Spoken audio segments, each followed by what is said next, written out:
Hello, humans and hybrids. Welcome to the Madness of the Mind. This is Penetralia. I am the contradiction, and we are going to take a very deep dive into a concept that we are all familiar with at this point.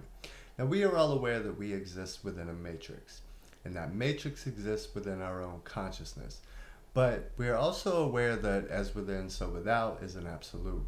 Now, what this means is what we experience and see in our outside world through our sensations must exist somehow within the body, including the matrix.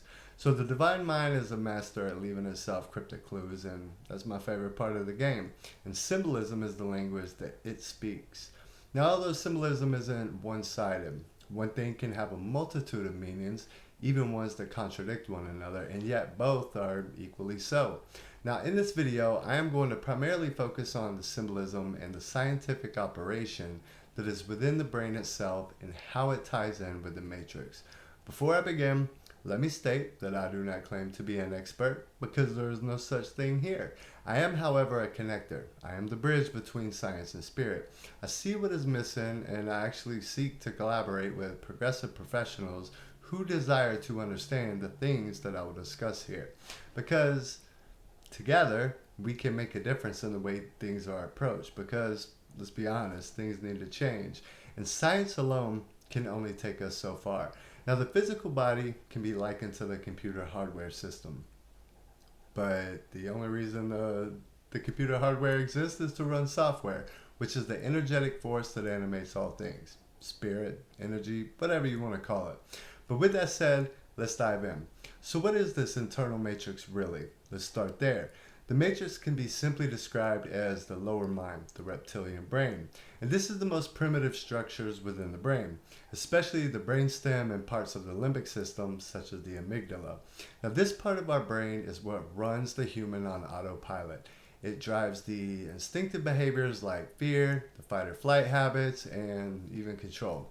The lower mind thrives on routine, predictability, and security, which usually comes at the cost of creativity, higher reasoning, and even your spiritual growth. Now, this is the mental prison, and this is the mental prison the majority of the world lives in. It is the same place those of us who have awakened from, much like Neo when he took the red pill and was removed from the containment capsule in the movie. Now, this is the matrix of the mind. Now, we see this reflected in the world around us by the governing agencies. Government itself reveals this in its name, which is code for governmental, which is why we have society standards and ultimately the enslavement of humanity by the so-called elite forces that put these systems in place. But those systems of oppression are simply the outer reflection of the internal processes that happen within our brain. Now, when our decisions are dominated by fear, societal programming, or unconscious patterns, at that point, we are trapped. Now, from the hardware side of things, meaning the brain itself, the amygdala is the fear and emotion manager. Now, you can think of it as the overzealous smoke detector in your brain's kitchen. Its job is to alert you to danger, which is great when there's an actual fire. But if it's hypersensitive, it will go off every time you toast a bagel. Now, this is what happens when chronic stress or societal conditioning hijacks the system. And this leads a person to be stuck reacting to a burnt bagel, which can be thought of as the minor triggers. And we react to this as though the house is burning down. But mindfulness, such as meditation, sound therapy, and other forms of energetic relaxation, is kind of like adjusting the smoke detector sensitivity. Now, consistent practice with these things will teach your brain to differentiate between real-life fires and overcooked breakfast. Now, let's move on to the limbic system. Think of this as the emotional puppeteer pulling on the strings of your emotion. But oftentimes these strings are tangled with past experiences, traumas, and again, that's societal programming. Now, for example, the hippocampus might remember when you failed at something publicly. And every time you try something new, the amygdala yanks the fear string, which triggers the hypothalamus to flood your system with stress hormones, preparing you for a fear that doesn't even exist. So again, activities such as journaling or cognitive reappraisal, which is reframing the failure as learning as opposed to fear, will rewire the puppeteer's narrative, which will give the prefrontal cortex a chance to take the reins. Now, A great way to go about this process on the psychiatry side of things are psychodramas. The world is a psychodrama, but especially if the issues are deep and a person struggles to see another perspective. Now on to the brainstem. This can be thought of as your inner autopilot. Now, think of an airplane that is running on autopilot, probably with a sleeping pilot, but it handles the basics, keeping your heart beating, your lungs breathing, and stress responses on standby. Now, when all is balanced, all systems run smoothly. But constant turbulence with stressors like fear-based scenarios, or again, that societal pressure, it forces it into overdrive. And this leaves a person stuck in survival mode. And let's be honest, we've all been there. So something such as breath work is like flipping a switch from autopilot to the manual mode. And this allows a person to calm the storm and regain control. This internal system within the brain, the reptilian brain, the lower mind, is the actual matrix. Now, what we see outside of ourselves will reveal how well or how poorly we are operating these components within the brain. The matrix can be thought of as a preloaded factory-based operating system that is outdated. We saw this in the movie as well. But it is designed to keep you functioning but not thriving. You are programmed to consume, conform, and survive, but not to question, create, or transcend. So escaping the matrix isn't something you do outside of yourself. Breaking free requires a system upgrade. Now, neuroplasticity practices such as meditation or flow states, it's kind of like installing new apps that enhance your creativity, intuition, and your higher reasoning. Shadow work and integration is what clears out the old codes and ensures that your system doesn't go back into survival mode. Now, evidence backing these claims have been proven already. Mindfulness-based stress reductions are proven to reduce the amygdala overactivation. Cognitive behavior therapy and journaling help recontextualize emotional memories. And practices such as heart rate variability training, which is slow diaphragmatic breathing at a rate of 5 to 6 breaths per minute, along with some meditation and intense exercise followed by conscious recovery, such as slowing your breath and stretching after, are now being adopted into clinical settings. Finally, then this will help reset the autonomic nervous system. Now let's pause. What science is now tapping into is the basic premises of what the spiritual community has always known. Now, there is a theme, and both science and spirituality are now in agreement that the simple practices of mindfulness and body movement is a key to unlock both our healing abilities and control the inner systems that run the vessel in which the divine expresses itself through. Now, in my personal observations, there are two reasons why science and the spiritual community seem to stand at opposition. And it makes sense, but science needs evidence backed in such a way that is tangible and measurable. Spiritualists have the evidence through direct experience. Now, I can vouch for myself. I stopped getting sick 3 years ago. How? I chose not to. Now, science would struggle with this fact that is my reality. I have tested this theory on myself many times. I've even went as far as to drinking after sick people on purpose, letting my son all in my face, coughing on me when he's sick, and countless times I have been in households that everyone is sick. I remain unprotected in any way, and yet, at least with viral infections, which require a host, I have been able to not get sick. Now, I currently do not have access to medical equipment and testing to see the science of how this works exactly. However, I do have a theory. We know that everything vibrates and moves in energetic waveforms, and I believe that a viral infection is a slow-moving waveform, and when the body and mind is in an elevated state of well-being, the physical components of the body are vibrating at a higher, faster rate than the slow-moving waveforms that are the viral infections looking for a host. Now, what this means is they are unable to actually attach themselves. A fast-moving wave will overpower a slow wave every time.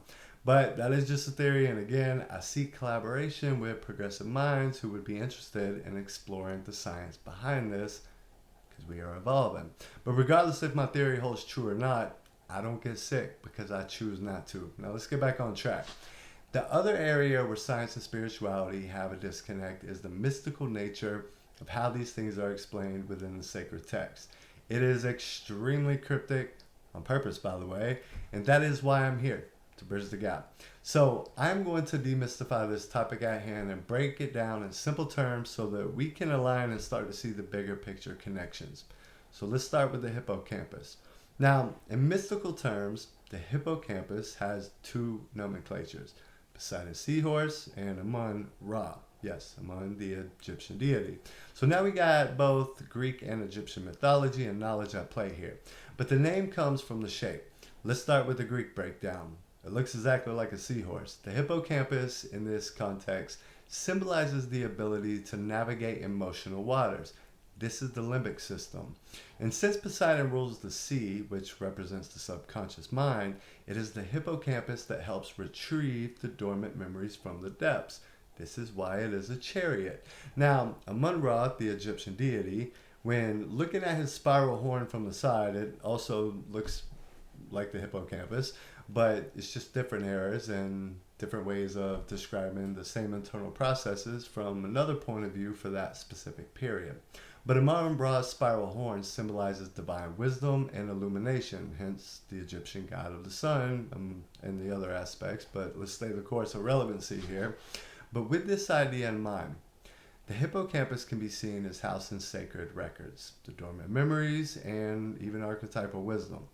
When awakened, this will guide the individual towards enlightenment or Christ consciousness, which I have already broke down in another video fully called The Return of Christ.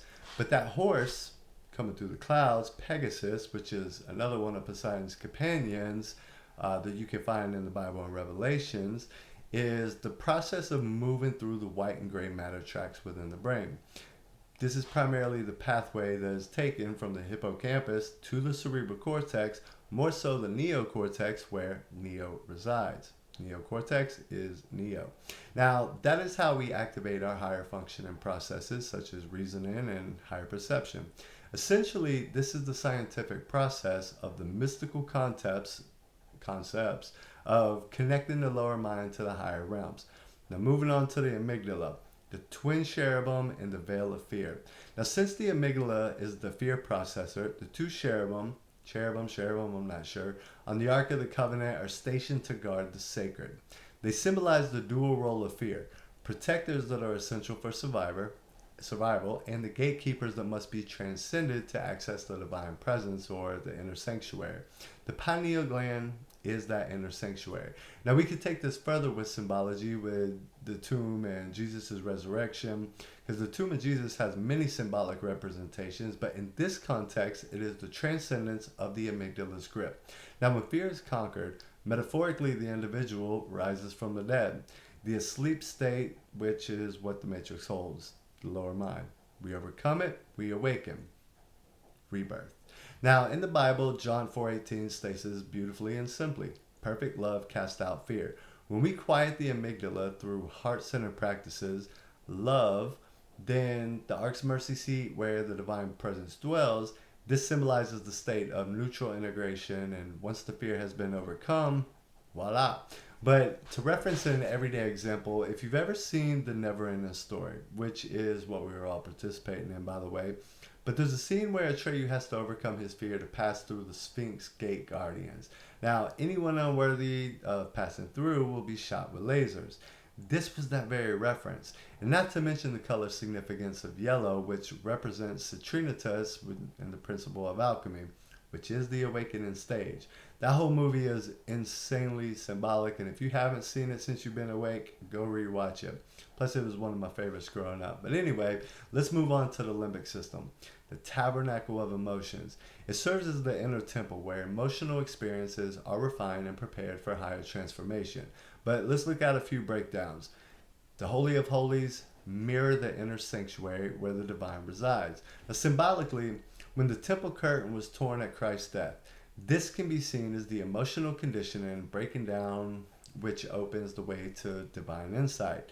Jacob's ladder, as we know, is significance with the spinal cord and the 33 vertebrae and the 33 years that Jesus was at the time of his death. This all ties in.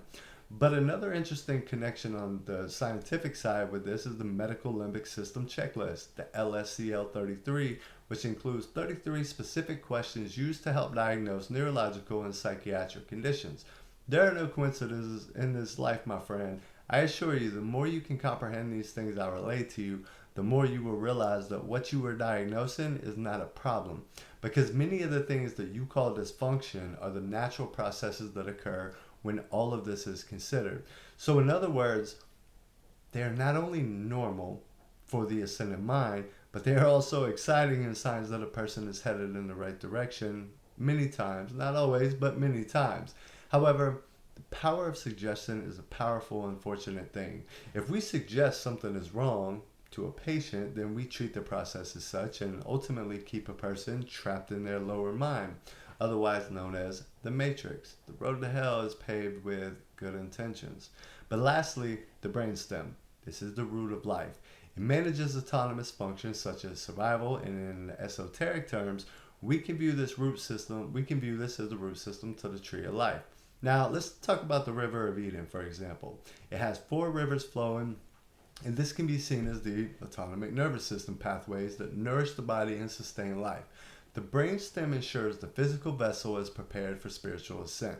The serpent and the kundalini, let's discuss that. If you are a medical professional, you see this probably every day. Maybe you even wear one. It is the caduceus, otherwise known as Harold's wand or staff. It was carried by Hermes Trismegistus, again going back to Greek mythology, and the brainstem's connection to the spinal cord is the center. The coiled snakes represent the activated energy that rises to illuminate the higher centers. Now, another simple representation is the cross of Christ and the whole crucifixion. Again, many different meanings, but in this case, it represents the death of the ego-driven survival instincts, which in science terms is the overactivation of the brainstem's fight or flight mode. Now, the rebirth happens when this is accomplished and we move into a state of grace. Now, this, my friends, is the breakdown of what it means to escape the matrix internally. Now that we have shed some light on the understanding that science and spirituality are not separate whatsoever, it really is time that we unite so that we can move forward with our evolution as a species. Now, as I mentioned in the beginning, I am seeking open collaboration with progressive-minded individuals in both the spiritual and the scientific communities, because I certainly don't have all the answers, but I am the bridge between the two. Now, you can learn more about the work that I do at penetraliaexperience.com, and until next time, in the eternal, never-ending story and the eternal now, peace profound.